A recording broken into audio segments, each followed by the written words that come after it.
Nigerian people. Great! Great Nigerian people. Great! I want to welcome all of you to today's event. My name is Dr. Malcolm Fabi, and I will be serving as, I suppose we call it an MC for today's event. Today we're here to see and to meet with a man that I've had the privilege, the honor of knowing for the last 30 years. I met Sowore at the University of Lagos.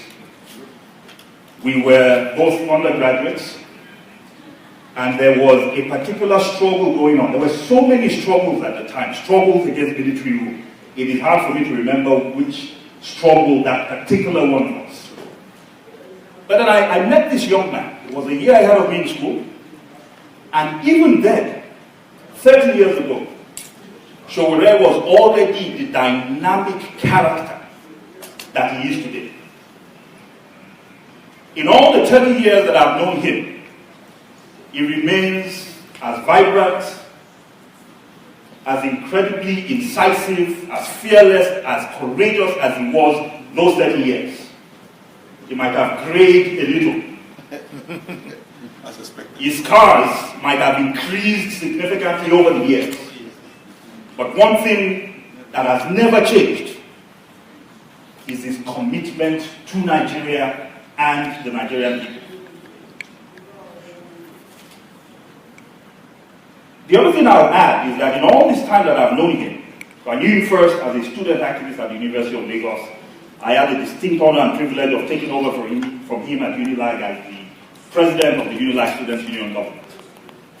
And in all that I've done, in the 30 years of active struggle that he has been involved in, it is hard for me to think about major issues in Nigerian history.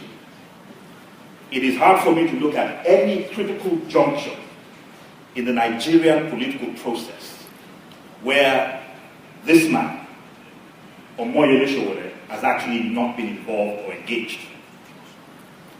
When I met him, the issues on ground at the time were issues around the structural adjustment program. There were issues around military dictatorships in Nigeria. There were issues around the security of lives and property on campuses.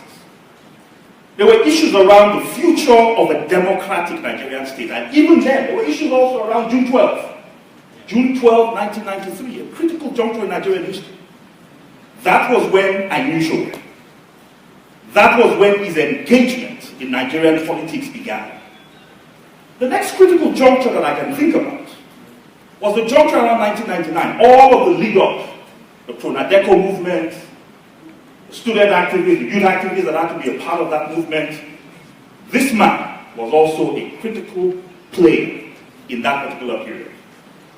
And then obviously since 1999, we have had a democratic process in Nigeria.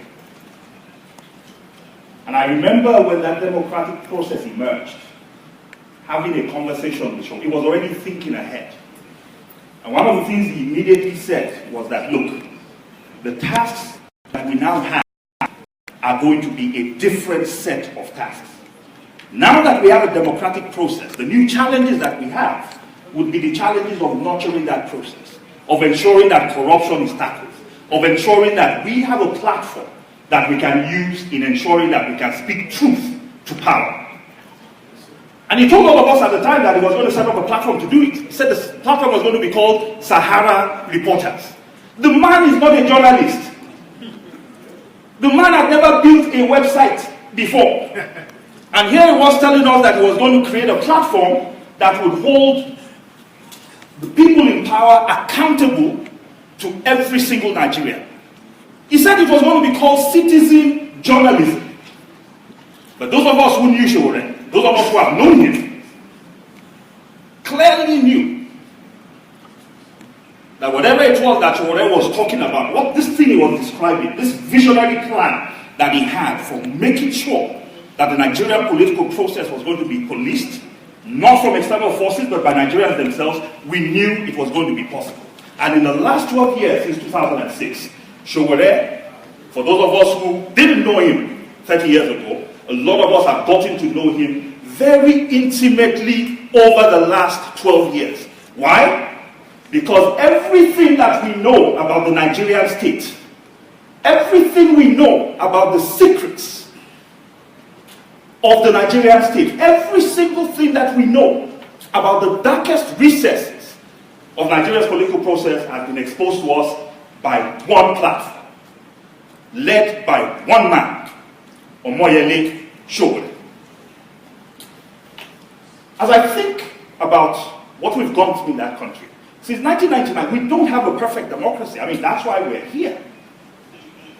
But there are three momentous events that I can think about, apart from shining a light on corruption. Three momentous events that have taken place over the last 12 years that Sowore was a critical part of.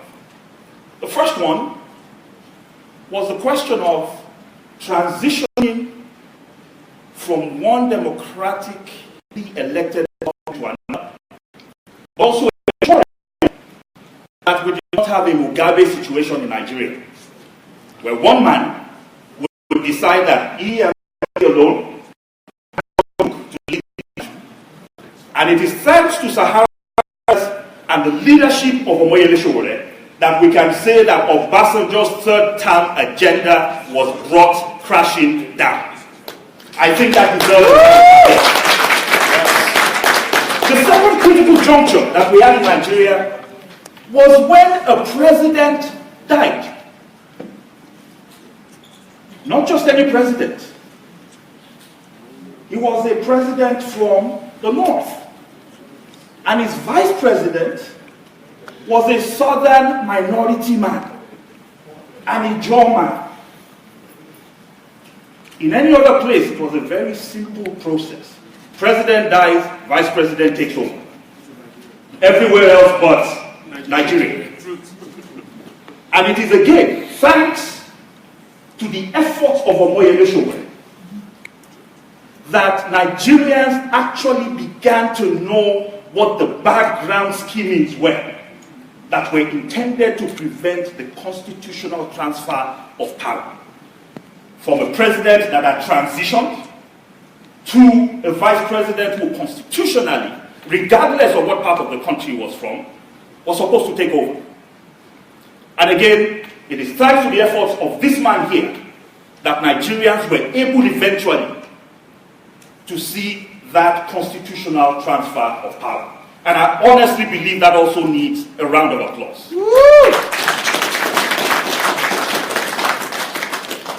The third factor that I've mentioned, the third critical juncture that we reach in Nigeria's history. Again, since 1999, we've had some really momentous periods in just 18, 19, 20 years. But the third important one was the transfer of power, the seizing of power by an opposition party. And one of the innovative things that Sahara reporters did in 2015, for the first time in our nation's history, was to begin to transmit live the results of elections in Nigeria. For those of us who understand the Nigerian political process, the magic happens overnight. But by ensuring that the electoral process was transparent as it could possibly be, it became possible to truncate, to stop the rigging process from taking place. And again, that is why I say, as I look back over Nigeria's history, over the 30 years that I've known Omoyele Sowore, I have known him to be an incredibly courageous person. And I believe that it's really exciting, and I commend him for this, for coming out at this critical period to offer himself up for service to the Nigerian people. What I'm going to do next is to call up one of the main organizers of today's event, Mr. Ayo Thornton. He's a corporate attorney here in Philadelphia. I want to call him up to give us all a welcome address. Thank you very much for organizing this event. Thank you. I think some of us must have known who Mike Com is. That's the guy that took over from Sowore as the president of the University of Lagos and president of Student Union. So when you listen to him talk, you already know. Activity runs in the blood. Yeah, he runs in the blood and in the family. He took over when Sowore left. So it's not by happenstance that he's here. And you can see the powerful delivery. I'm here to welcome you to a revolution. This is not about Sowore. It's about a house. This guy represents that revolution. And how did we come about him? That's because everything that Malcolm has said, we have a problem with the establishment. People have toyed around with our destiny, our past, present, and they're about to compromise our future.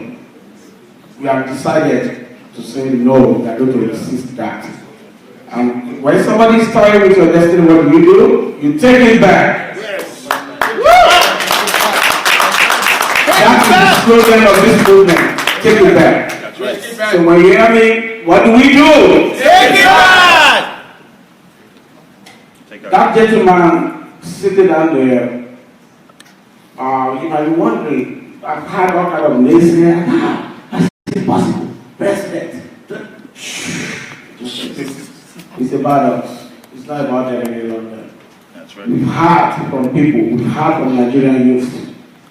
The population of Nigeria between 60%, over 60% of Nigerian population between 18 and 35. And we've heard from them. They keep telling us, why are you guys sitting down looking? We want our country back. And that's what we have decided to do. What are we going to do?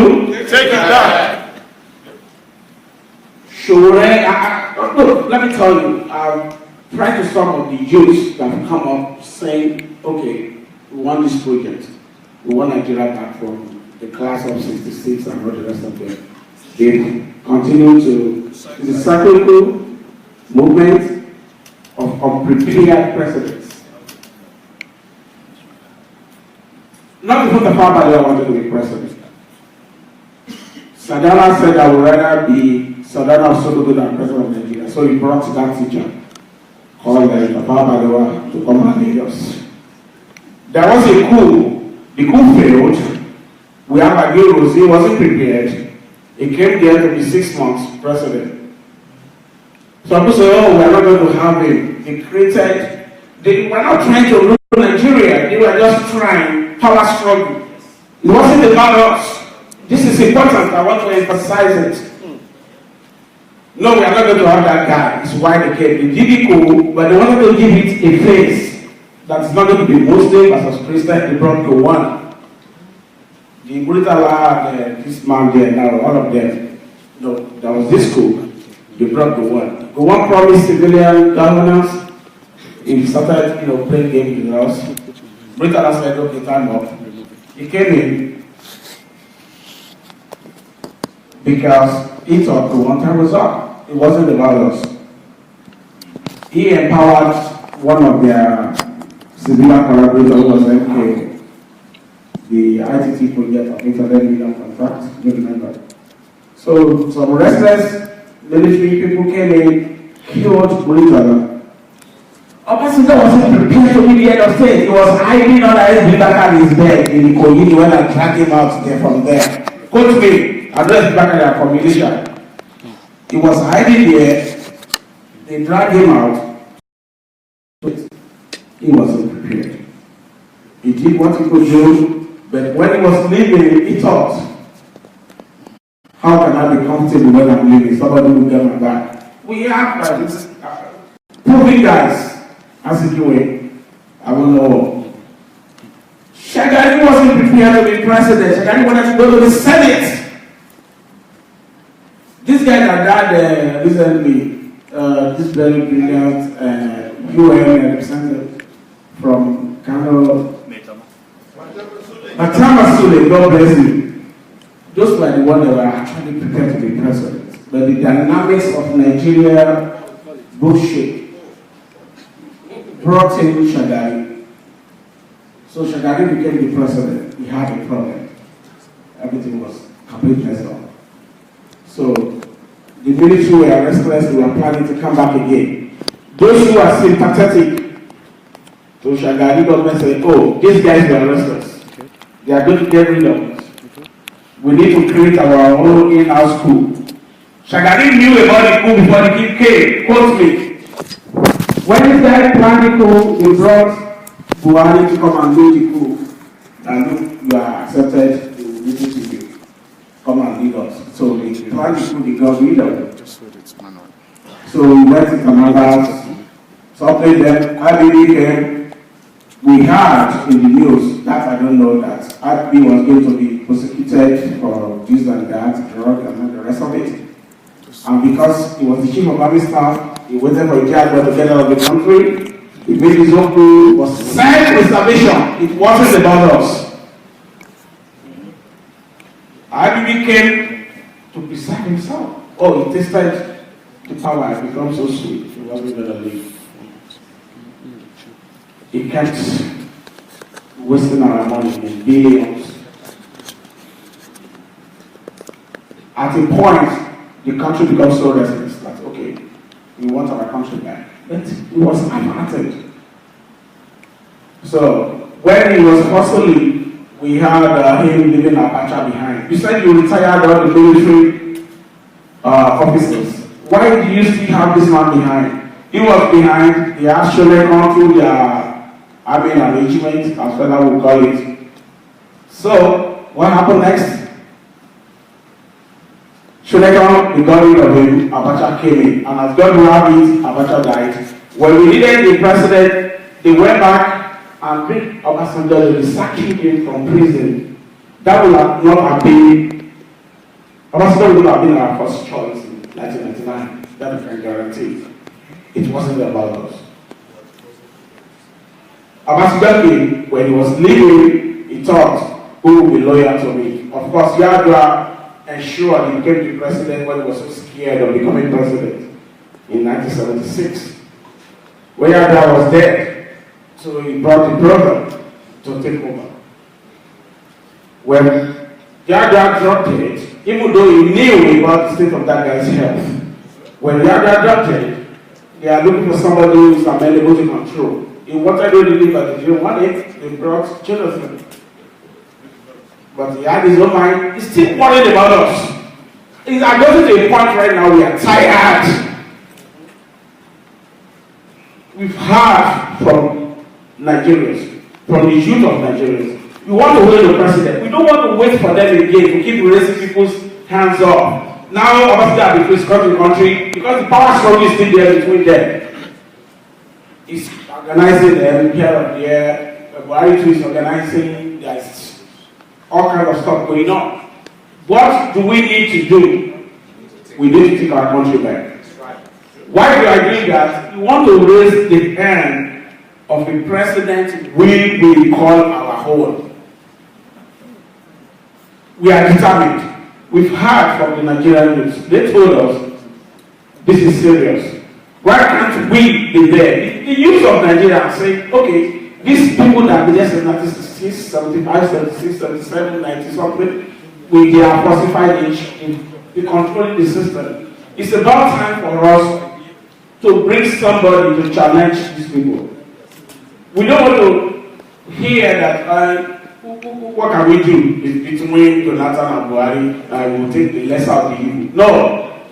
If you pick something other than Sowore now, you are picking that because you cautiously pick something less than what is good. So we are trying to get on stage, the center stage, to raise the hand of the president that belongs to Nigerian people, the ordinary people of Nigeria. That's why we are here. We are serious about this. A lot of people are, what's your party to do this? Is it realistic? Yes, it's realistic. We've heard from people. We are hearing every day. This is a struggle between those people in the establishment and those new generation who want their life back. Yes. Who would you rather have talking with you when you have people like Sebastian Kurz of Austria, 21 years old, Macron? You have the where in Liberia there. You see all these young people. Who would you rather have talking to you on negotiation team, Buhari or Sowore? For God's sake, what do they know about managing other institutions? This is about us. It's not about this gentleman. He's not good for himself. He took the Sahara River from nowhere to the extent that CNN quoted. I like his audacity. When Obama wrote Audacity of Hope, I think he has somebody like this in mind. I was with him in New York when I was the most scared. Because I wanted to speak this. This guy was in their face. Go back to your country. We don't like the way you are spending our money. We have other young people right there now coming up. You know, like Dr. Fashua, Kingsley, Mohamed, and Drew Fella, and not just from them. Yes, I've heard from them. They invited me, they heard my hand and all the rest of it. I've spoken with them. I know their stuff. Let me tell you this right away. But we are going against the system. If you are not tested, I'm not trusting you. This guy is tested. That's right. Yes. Yes, sir. And we are ready to stand as somebody who is tested. Yes. Yes. This is serious. I want you to think very seriously. Yeah. No kidding around. We have a battle on our hands. People are going to tell you, how is it possible? Yeah. But we already know it's possible. Because people are calling us. When you come to Nigeria, you guys holding him. That's right. You want to take to the street. You want to radicalize. That's what we're going to do. What do we do? It's enough of these people messing with us. Enough is enough. They go around having parties. We have 110 of our daughters kidnapped. Yes. Somewhere in that cheap. It breaks my heart. Right. Yes, sir. Nobody's talking about them. And around that time, we've had celebrity wedding of our leaders. About 5 or 6 of them, they are marrying each other. And guess what? The commonality of those things is that you are all in government. You are now intermarrying, so like some medieval kings trying to intermarry so they can conquer the future of our own children. Are we going to allow them to do that? No! Look, somebody has the audacity to take on that challenge. All we need to do is support him. He has done it before. When he has no powers, he has done with nothing. This guy did not come from multi-millionaire or anything. From the creek of Niger Delta, from Riverine of Ondo State, Yes. to become the president of the most vibrant university in Nigeria. We have great children. University of Lagos. You understand?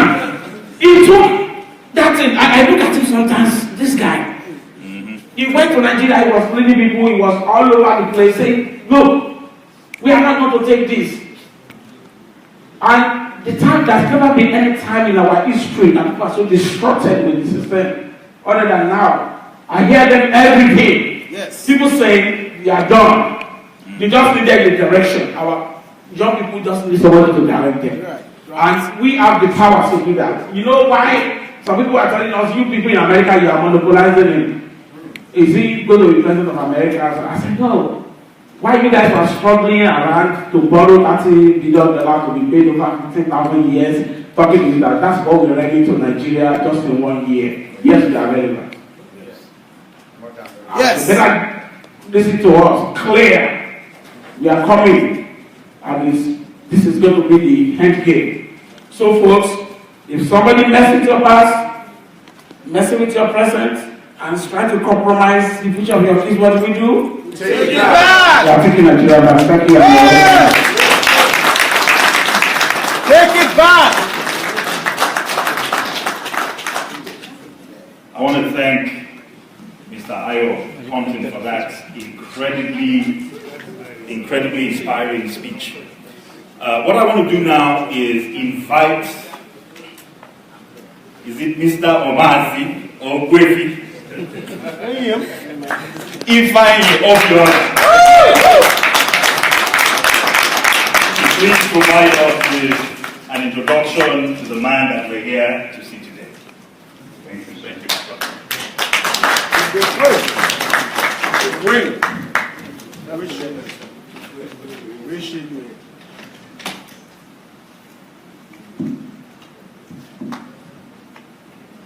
Good evening, fellow Nigerians. Good evening. My name is Nze Fine Obio from Delaware. I'm so glad that I can see so many faces here. Igbo, Yoruba, Hausa, one Nigeria.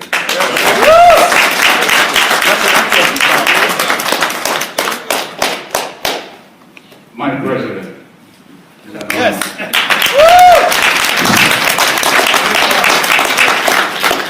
Yeah. For the past 30 years, Sowore, Omoyele, pardon my Yoruba. I'm my voice.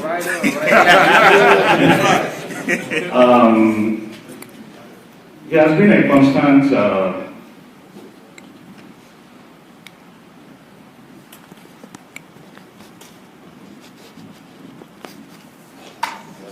This is serious.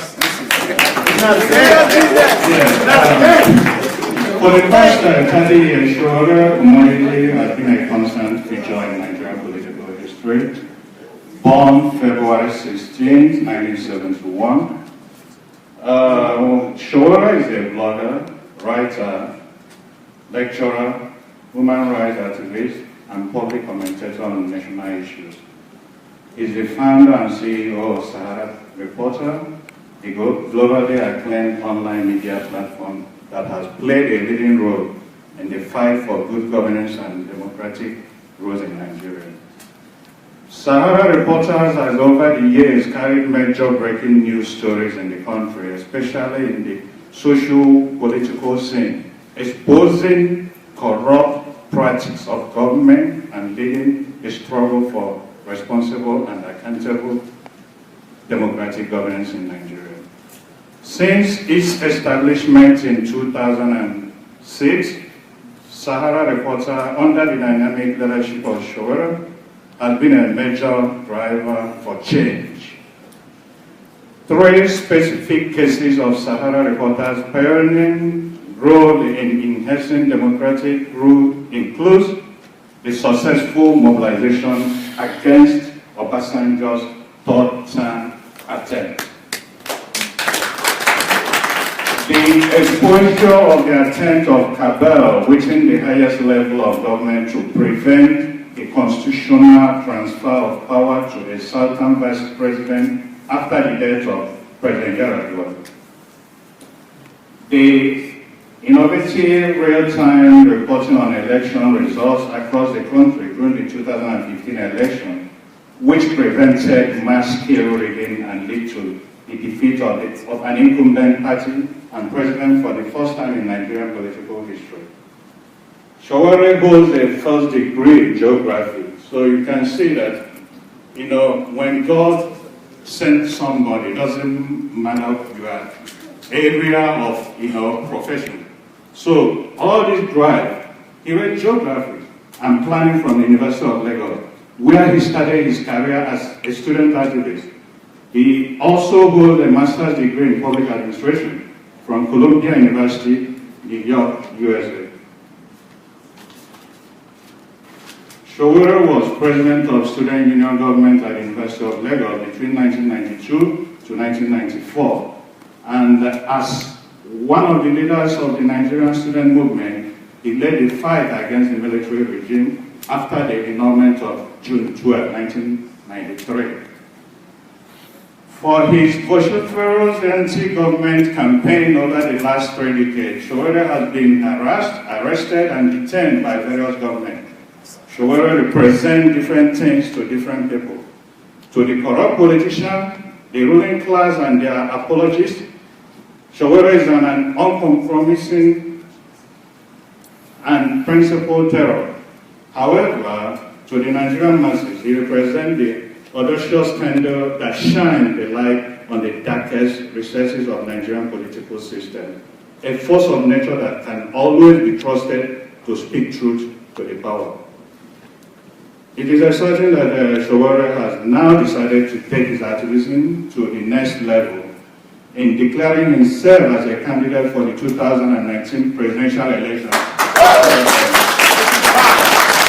Take it back! He follows in the footsteps of activists like Nelson Mandela, Barack Obama, Yes! who took the activism from the street into the highest political office in their nation.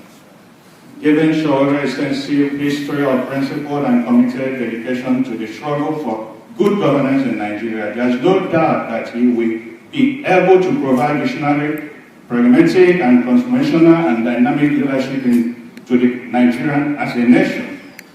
It is therefore with great pride that I welcome this warrior for the Nigerian masses, this completely detribalized Nigeria and search for the corrupt class and the mouthpiece of Nigerian masses, our very own Omoyele Sowore.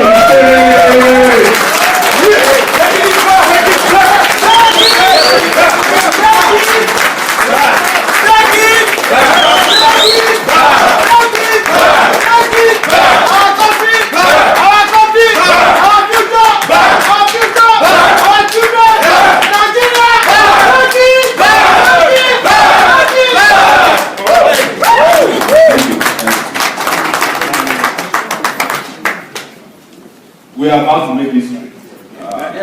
Yes.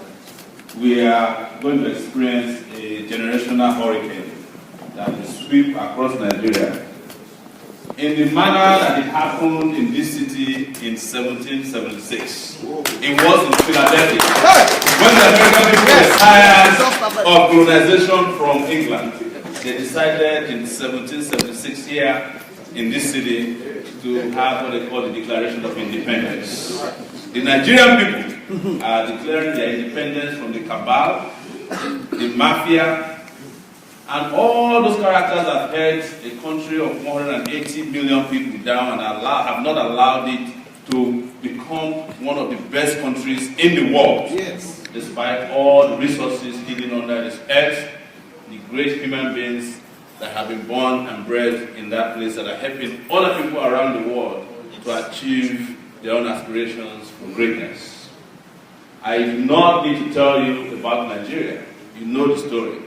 Those of you in the diaspora, it must hurt you really bad that the only way you can scare your children when they misbehave is to say that you are taking them to Nigeria. It's very sad. It's not a laughing matter. But it's real. If you tell them I'm taking you to Jamaica, they say, Daddy, thank you. When are we going? Or you say you're going to Dominican Republic, Daddy, please, let's go. You say, let's go to Nigeria. I say, Daddy, please, what do we want to do for you? I don't want to go to Nigeria. It's sad. But we are determined to change that narrative. Yes. We are changing the course of history of Nigeria. In doing so, we just have to make some promises to you. Not because we like to make promises, because there are acres and acres of manifestos in Nigeria, promises that have been made by liars and dishonest people, things that have never been implemented. But our kind of promise is going to be a covenant between our character and your determination. It's not about it. I'm saying this to those of our brothers and sisters all over the world watching us via technology. That there's no reason why Nigeria, the biggest consumer of technological products, should be ruled by people who have analog mentality when we have already digitalized our own future. And we are helping other places around the world to digitalize itself. It is not a problem that I'm about to do, I'm about the solutions that we can collectively carry out together. But before these solutions can be implemented, there has to be an audacity, not of hope anymore, but of action. Yes. We must put our money where our mouth is.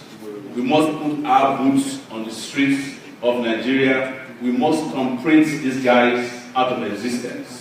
It is the only way we can free our future from the kind of enslavement and imprisonment and bondage that we have been sentenced in Nigeria. I get often asked by some of our brothers and sisters who have become conditioned to inferiority and insecurity, why don't you start as a local government councillor? Why don't you start as a local government chairman? Why don't you start as a governor or a senate? And I don't quarrel with them. It is what they have understood, because that is how they have been treated. They have been treated to crumbs from the table, such that Nigerians don't even believe that it's legitimate to aspire to the highest office in the land. When you have better understanding, better exposure, and in some cases, better degrees than the people that have been running your country. So you keep asking, why am I not senator? And the question is, when I'm senator, who's going to be your president? Nobody can answer me. Do you want to be sentenced for another 4 years of this man that is there now, who could even travel from Lagos to Rwanda, Abuja to Rwanda yesterday? Perhaps he's sick again. I don't have a problem with sickness. I don't have a problem with old people. But I have a problem with a country where there are 85 million young people, professionals, agile, healthy, strong, and you have an 82-year-old man as the ambassador of Nigeria to the United States. You have an 79-year-old man as the ambassador of Nigeria to the United Kingdom. That is unpardonable. And I tell you, how can we resolve Nigeria's problems? This is very, very simple. So many times they tell you that it's complex. It is not complex. It is the people that are running Nigeria that do not have the capability to address the complexity of simplicity. It's a very simple thing. Where do we start? People say, what's Nigeria's problem today? Every problem Nigeria is confronted with is big because of the people who are trying to solve the problem. Because the people who are trying to solve Nigeria's problem,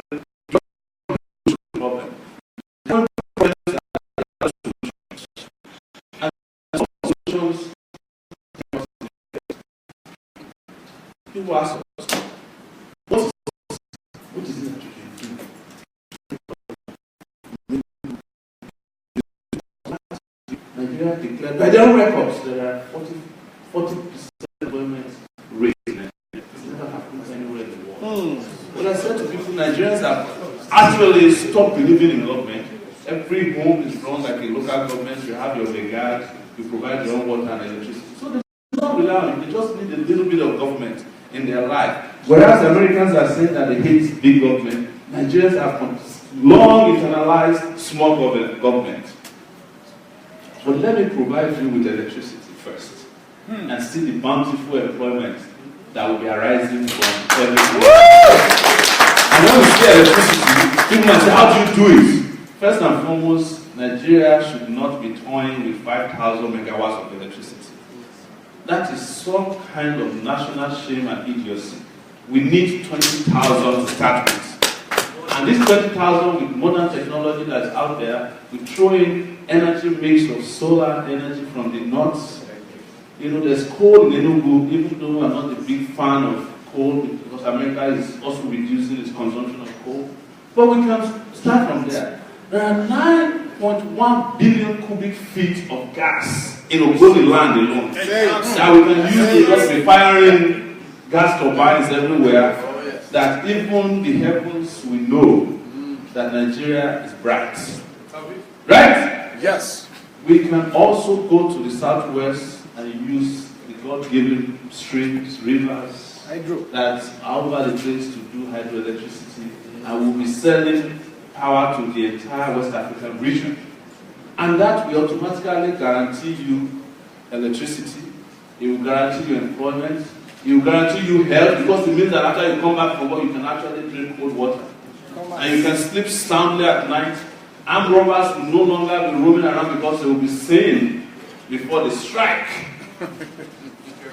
Security will be reduced. But don't let me lie to you that we have a major security issue in the country. As I speak to you tonight, when the current government was coming to power, they promised to wipe out Boko Haram. Yes. But by the time they will be leaving you next year, they've brought in more militants and terrorists into the country. We now have the herdsmen who are even more deadly than Boko Haram. Even Boko Haram has graduated to a different level from a small-scale criminal organization to a corporate militant terrorist group that is making the most money from Nigeria.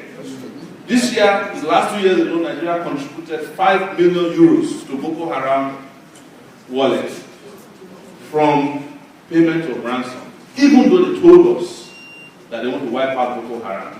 As we speak, our brothers, sisters, vulnerable communities around the country have been under siege by herdsmen. And the police IG conditions, both to the victims and to his commander. To his commander, the president of Nigeria, he sent him to go and call crime. The IG went in the direction.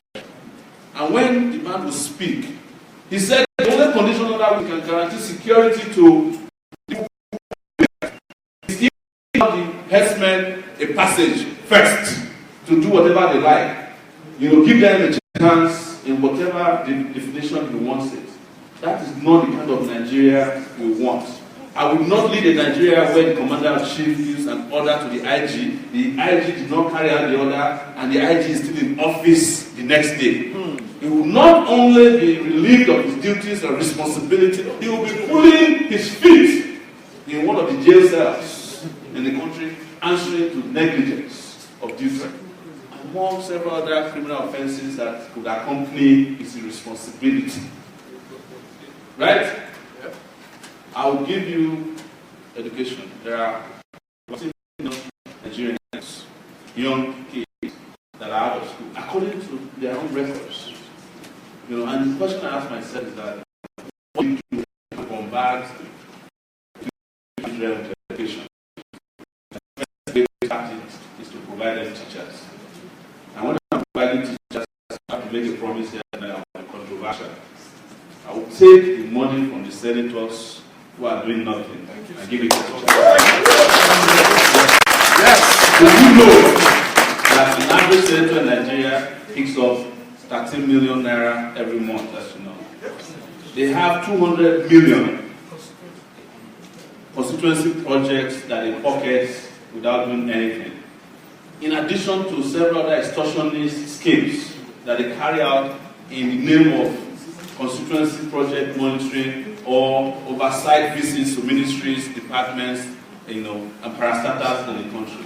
I would love to take that money. If I take one senator's pot from him, he will give us at least 100,000. All the senators will give us nothing less than 100,000 teachers. So what I'm saying here is that if we take a teacher and pay them 100,000 naira as entry-level salary, and you divide the salary of the senator and all the allowances that they take, which is 200 million, just divide that, tell you how many teachers you can get from just one senator. And there are 109 of them.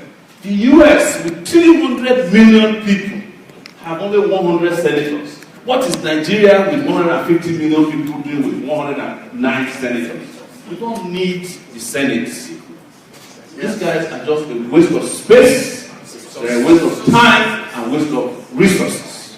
I will not just abolish the Senate, but I will see that the Nigerian people are able to help us abolish the Senate. I will be left with a House of Representatives that is part-time. If you come to work, you get paid. You don't show up, you don't get paid. It's as simple as that. You don't have to debate these issues. Right? So when you're talking about economy, they make it complex. Every time they have an economic problem, they go to the World Bank and IMF to bring us an economist. When the other lady who came from here, when I started Sowore, I was like, oh, I said, madam, I heard that you described yourself as an economist. She said, no, it wasn't me. I said, madam, please, if you're an economist, tell me one O-level economic textbook you have ever written. She said, no, it's not me that call myself economist, no. It's the media. I said, why didn't you correct it? She came back the next time, they gave her 2 portfolios. It was under that portfolio that $2 billion was stolen from the Nigerian Treasury. And they will tell you that there's no money to carry out projects. It is a lie. Nigeria's problem is that there's too much money that is hidden in nooks and crannies. Some of them under pillow, cooking pot, some of them inside sewage, monkeys, snakes. There's just so much money. Everybody's having a fit time just destroying Nigeria. And I can tell you that I'm in a better position to tell you these stories because I follow the money in Nigeria and know what an average Nigerian rich man thief has search it. You can find it on Sowore, but I have a history of all of them. So, in getting back this money, just entrust me with power. You know, some of them will, on their own, bring the money forward. You know, and it's not this kind of, you know, EFCC type of, you collect money from you today, the next day you are running for Senate. No.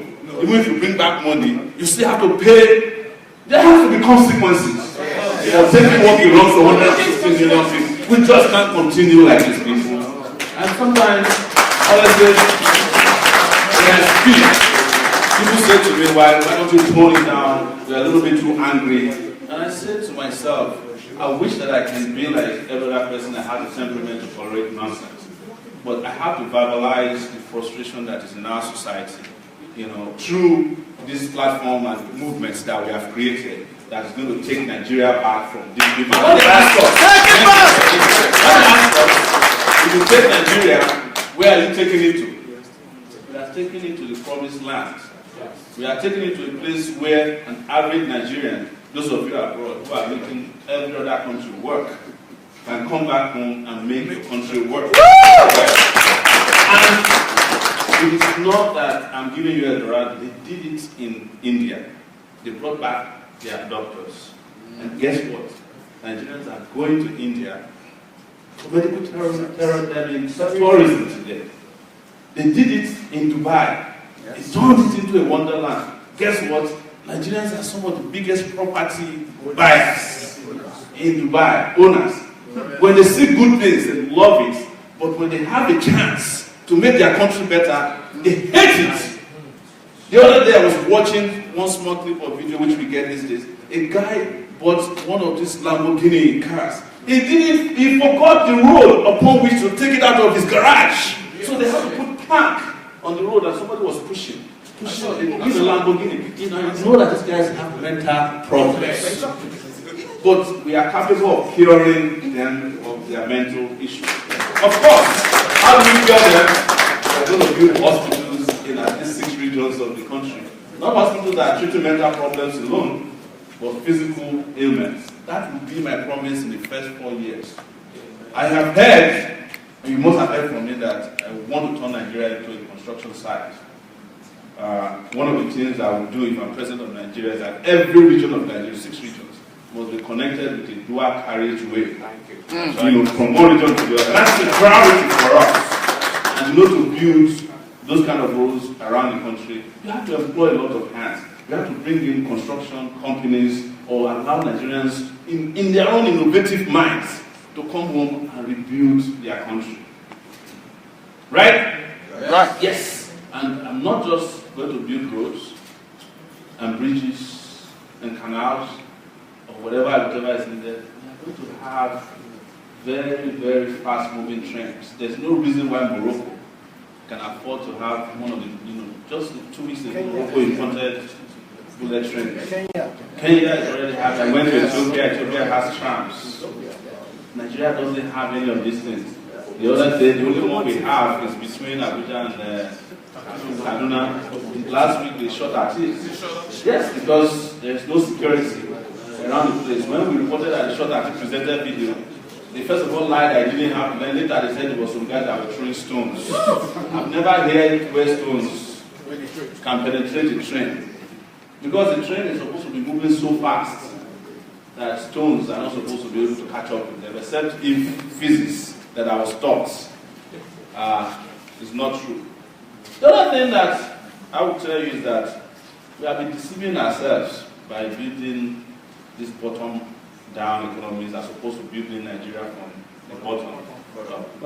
People who are growing crops in Nigeria, they want to do a lot of good things. It's not propaganda. But let me tell you, we cannot have an economy that is functioning when the rate at which you borrow money is 26% interest rates. Where are the farmers going to be able to afford 26% interest rate? You all know here that America has interest rate for people who are productive. It's around between 2 to 3% interest rate. If you want to do with credit card without credit score, it's your luck. But for people who are small businesses around Nigeria, we should be able to liberate the funding that goes to the top rich 1%. Give it to them, have access everywhere, have cooperative societies, cooperative banks. I'm not talking about the kalo banking they are doing in Nigeria, where they're just flipping dollar to naira and back. We're talking about real banking, where the money of depositors are used to promote and ginger the economy in a way that the Nigerian economy will never know poverty. It will know progress and only progress. You know why? Nigeria has got 150 million people. More. It's the same human resource that is driving the growth of China. To the extent that today China has what they call ghost cities. That is apartments that nobody is occupied. China has got 1.something billion people. And they can provide housing for its people. Nigeria has 150 million people. The size of the Nigerian state, geographically, is just twice the size of California. It's maybe almost 1.5 the size of Texas. That's right. But I guarantee that you can drive to any part of Texas. If you are not using interstate highway, you are using county highways, everywhere is connected. So what is the problem with Nigeria? The problem with Nigeria is leadership. That's right. It is not religion, it is not ethnicity, it is leadership. The ethnic religion they use it to divide us. Yes. So that we will not ask for what belongs to us. Mm-hmm. But I belong to the category of people and the generation of people who is tired of asking for power. Give us power. Please give us independence. No, we are taking the power. In the interest of our people, we are taking it in the interest of our children, and I said to you, we are taking it in the interest of Africa. Yes. Because if Nigeria gets it right, Africa will get it right. If I'm president of Nigeria and I'm saying this to African brothers and sisters, all those dinosaurs that are running your country, they will be out of power in a matter of months. That's right. And I know where they are. No. Some of you know what we did to Mugabe in 2015. Yes. And Mugabe is no more today because we challenged him in Abuja. I went to him with the help of one of my very, very good reporters. I said, when are we coming to your country for an inauguration? He couldn't answer the question to today. But good news is that Zimbabwe will be having an inauguration of a president by next year. Yes. We did it. We also assisted the people of Gambia to drive out the Boy Scout who was there. He's now a farmer in Equatorial Guinea. Yes. So, the same thing is going to happen to all the characters who have made Nigeria what it is today. I just need you, brothers and sisters. Someone mentioned it here that people at home are complaining. Where is Sowore coming from? Sowore is talking to his brothers and sisters and colleagues just to tell you that we want to do it this way. We want the diaspora to fund this freedom fight. We want it to fund it because if you are sending $30 billion to Nigeria every year, you are the greatest foreign investors to that country. And because we don't want godfathers, we don't want godmothers, we don't want to deal with godsons or goddaughters. We don't want blood money. We don't want their blood money. We want to run a modern campaign. Can you believe that of all the candidates that have ever declared to run for office in 2019, we are the only ones that are addressing the solutions to the problem. We are the only ones who have the confidence to stand in front of Nigerians and do a town hall meeting. I'm sorry, I don't want to mention, but Buhari can't do what I'm doing here today. And like they said, you know, what will tie them if we get to a debate? You know, if we have a television debate, then you see dead bodies. If we have a free and fair election, Nigerians everywhere are embracing this movement. It's not me. They are joining hands together and they want us to join lips together. And we are hearing from places like Kaduna. Somebody called me in Kaduna the other day. I said, but this that's Say Baba's territory. He said, we don't longer say Baba here, we say Ba Baba. We don't want Baba anymore.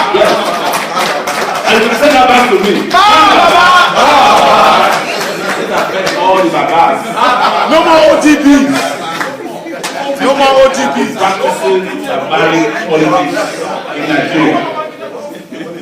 We want to retire all of them, live with their grandchildren, and leave Nigeria alone. And we want to take Nigeria back. That's it. No compromise, and we are not negotiating it.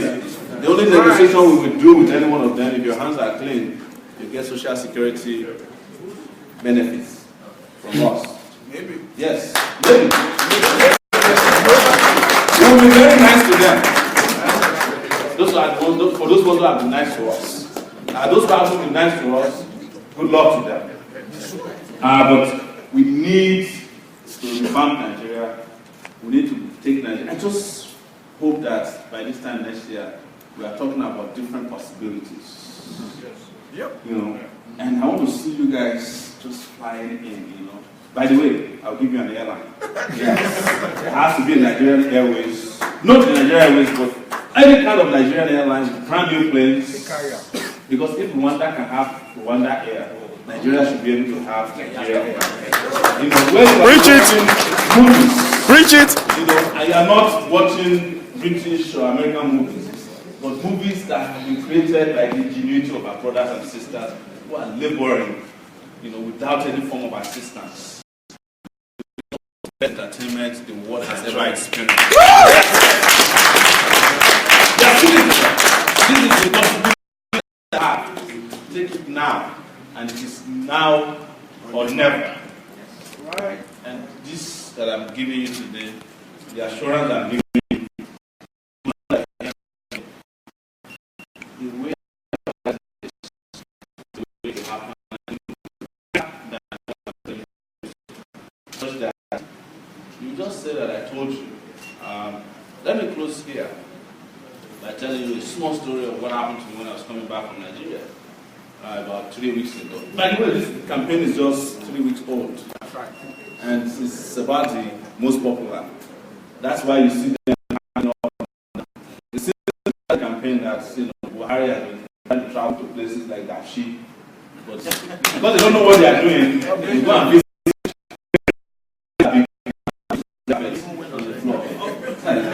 These guys they don't know what they're doing. They don't know what they're doing. They don't, the protocol people, all of them need to be fired.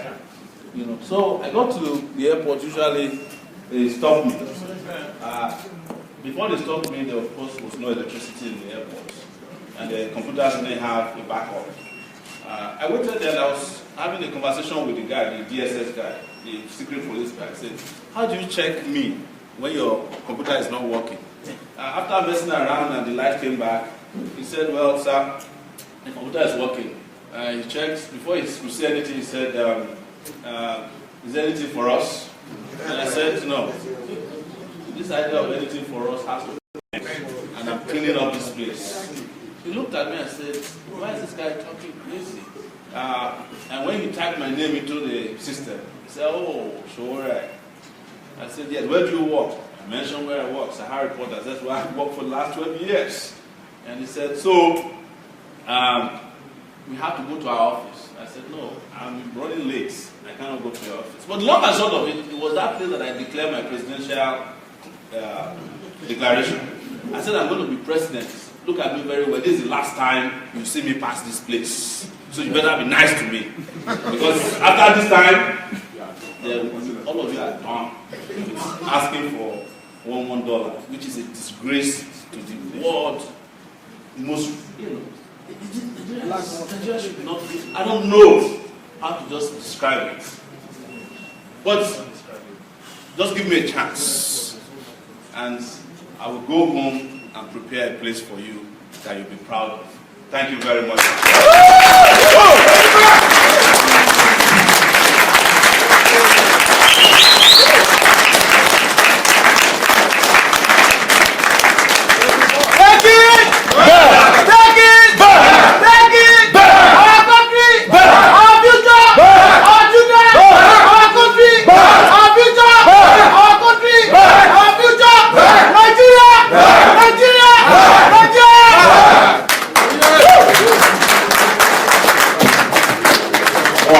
everybody, please, can we settle down? There are a few things we're going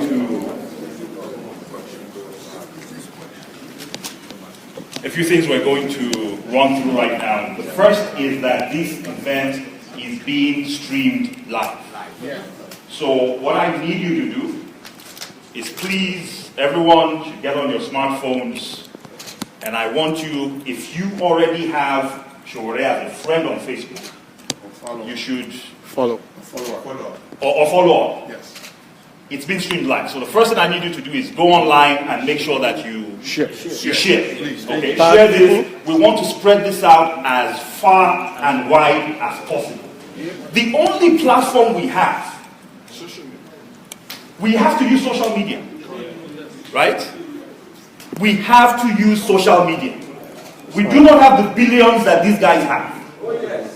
But what we have are brains and neurons that are firing and working. That's right. And we are going to use what we have to get what we want. So let us use social media. Please get online and make sure that you are sharing this event live. The second thing I want to do is to announce to the people online, they've actually started asking questions. Thank you. So please, we need them to know that part of the question and answer time that we're going to go into will be dedicated to questions that are coming from our brothers and sisters that are online. This is what is going to happen next. We're going to go into questions and answers. I know that is why a lot of you are here. So over there's a microphone. Please, we can start to form. So if you raise your hand, we'll identify you. You go over there, get on the microphone, and ask your question. And what that we invite you to do is we have just a little over an hour in this venue. Please keep it short. Give to respond. So that's the number two. Number Dr. Tunaga, can you please make sure people Dr. Tunaga here would give people so that we know exactly who will be coming next to take up the questions.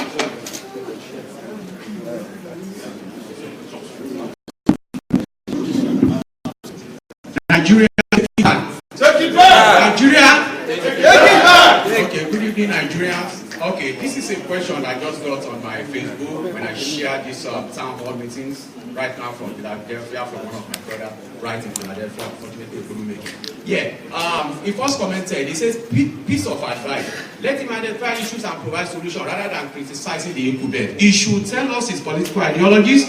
He should give us facts and figures and orientate us away from what the liars have been telling us all this while. This is to tell us that people are connecting to this movement. Okay, now he now went further to ask a question. He says he wants to build road network in the 6 geopolitical zones of Nigeria. How? I will first answer this question before our coming president answer this question. If you look at, if you have read Sowore 2019 ideologies, he has already mentioned we are going to look into how we can tap into PPP, private partnership. Thank you very much.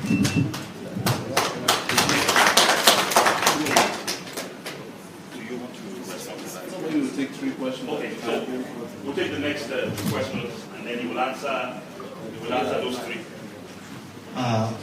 Thank you very much, Nigerians. I just want to let you know that I've been following Sowore for a very long time. I'm not a guy that usually come out into events like this. I came here because I saw it. Somebody posted it on my WhatsApp. I came here and I came here to support your vision. I know that God is behind you. He would have killed you a long time ago. I knew from when I was in Unilag, but I used to come to Unilag. I have a lot of friends who loves you. I just have a quick question right away. I was just searching online, and I find that your GoFundMe has been suspended. How I guess funded for this great. Okay, my next question is this. A lot of time, people of great vision like you, they have come, spoken eloquently, touched us